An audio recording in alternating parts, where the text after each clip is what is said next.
Dead Sea అని పిలిచే మూత సముద్రం మిగతా సముద్రాలతో సంబంధం లేకుండా ఒక పెద్ద కొలనులాగా ఉంటుంది. సుమారు 50 కిలోమీటర్ల పొడవు, 15 కిలోమీటర్ల వెడల్పుతో ఇజ్రాయిల్, జోర్డాన్ దేశాల మధ్య విస్తరించి ఉంది. ఇది ప్రపంచంలోనే అతి తక్కువ ఎత్తులో ఉన్న సరస్సు. దీంట్లో సముద్రాలలో కన్నా లవణీయత 10 రెట్లు ఎక్కువ. అంటే ఉప్పు వంటి అనేక లవణాల గాఢత విపరీతంగా ఉండడం వల్ల ఇందులో చేపలు, తిమింగలాలు, నాచు, కోరల్స్ వంటి పెద్ద జీవజాతులు బతకలేవు. అందుకే దీన్ని మూత సముద్రం అన్నారు. కేవలం తక్కువ స్థాయిలో కొన్ని బాక్టీరియాలు, ఫంగస్ జీవులు ఉంటాయి. మూత సముద్రంలో ఉప్పు శాతం విపరీతంగా ఉండడం వల్ల ఈ నీటి సాంద్రత 1 మిల్లీ లీటర్కు 24 గ్రాములు ఉంటుంది. అందుకే మనుషులు తదితర జీవులు మునగవు. ఈత కొట్టవలసిన అవసరం లేకుండానే నీళ్లలో తేలవచ్చు. మనుషులు మునగనంత మాత్రాన మిగతా వస్తువులు కూడా మునగవని అనుకోడానికి లేదు.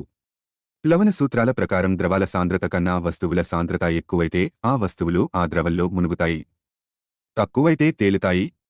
కాబట్టి మిల్లీ లీటర్కు 1.24 గ్రాములు కన్నా ఎక్కువ సాంద్రత ఉన్న ఇనుము, రాళ్లు వంటివి తప్పకుండా మునుగుతాయి. హాయ్ ఫ్రెండ్స్, ఇలాంటి వీడియోస్ మరిన్ని ఫ్రీగా చూడడానికి ఛానల్ని సబ్స్క్రైబ్ చేసుకోండి. అలాగే పక్కన ఉన్న గంట సింబల్ని నొక్కి పెట్టుకోండి. ఏదైనా వీడియో అప్లోడ్ చేయగానే మీకు నోటిఫికేషన్ అనేది వస్తుంది.